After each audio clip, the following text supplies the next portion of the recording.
Happy Saturday, everyone. Welcome to another episode at our Raising Roots farm, our urban farm here in the city in Kamloops. Today is Saturday, my least favorite day. We are cleaning the chicken coop, so I thought maybe you guys might want to join me. For those of you who already have chickens and might be watching this, if you live on a farm, it's likely that your coop cleaning looks a lot different than mine. In the city, we have bylaws and we have neighbors, and our neighbors are pretty close. And so we have some requirements that you guys don't have. So likely you'll look at my videos and you'll think, I'm extra clean. I seem to be more concerned about that, and that's just because we want to maintain a good relationship with our neighbors. If I don't maintain a good relationship, then they could maybe report me for any smells or any noises, and we don't want to disrespect the opportunity that the city has given us to be able to have chickens. So we keep things really clean, we keep things rat-free, rat-proof, we keep things really extra ethical just because of that. Right, Max? Yes. Okay. Mama, I did my jacket up on by myself. Awesome. So Max is all ready. He's gonna help me, right? You can be my helper today. And we're gonna clean the chicken coop. So come along with us and see how we do it in the city. So it's winter time here, mid-January, and things are starting to look pretty disgusting. I get to this point midway through the winter where it's too cold to clean the coop, everything's starting to freeze, the chickens are pooping everywhere, they've been cooped up for ages, right, Max? And it starts to get kind of mucky. What kind of things do we see in the winter, Max, that are kind of mucky? Mud. Mud, yep. All the mud, poop, lots of poop, and sometimes the poop freezes, right, Max? Yes.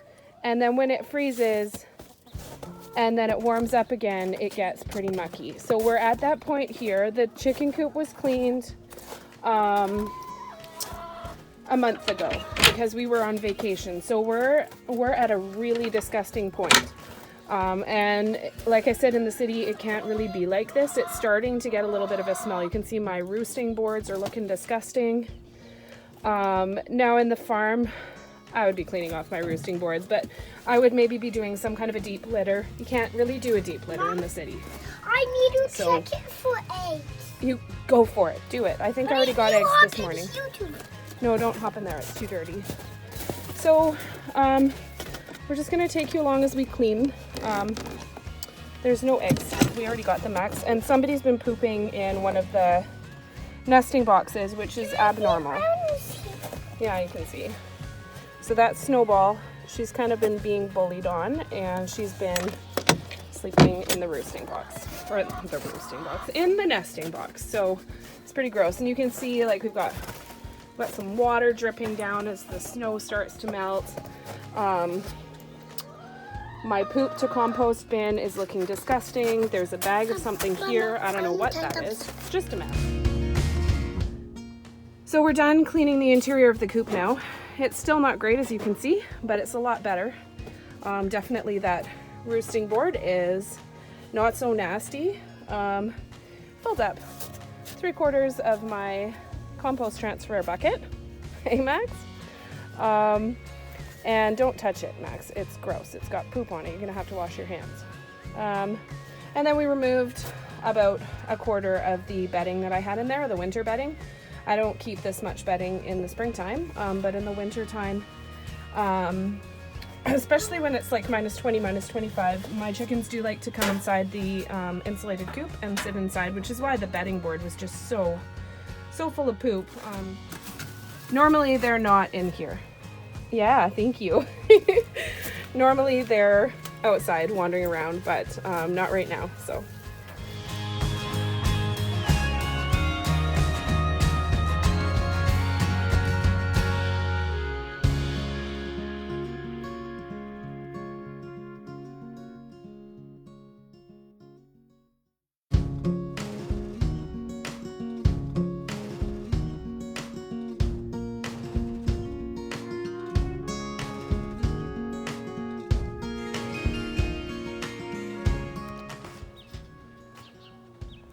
Okay, so we've got the interior of the coop very vaguely cleaned out. It's not perfect, but it's a whole lot better. I got rid of lots of the feathers that were in the corner. And now we're just gonna go through and reload up some of the grit and the oyster shells that have gotten low since we've been gone. So Max, I'm gonna take the grit. So this is just some grit that we keep in our coop for the chickens. Max, go ahead, put it in there, dump it into the bin.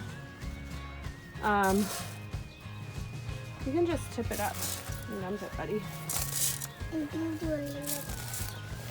Okay. So we just keep that on hand for them so that they can help themselves to it whenever they need it. They need grit for their gizzard to crush up their food, so they eat it when they need it. Good job, bud.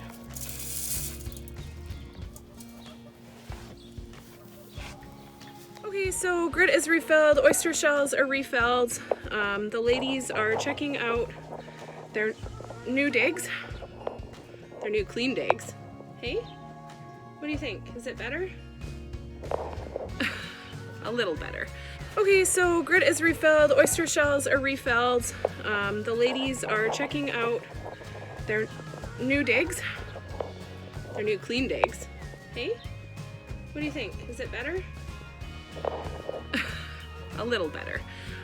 Okay, so grit is refilled, oyster shells are refilled. The ladies are checking out their new digs, their new clean digs. Hey, what do you think? Is it better? A little better.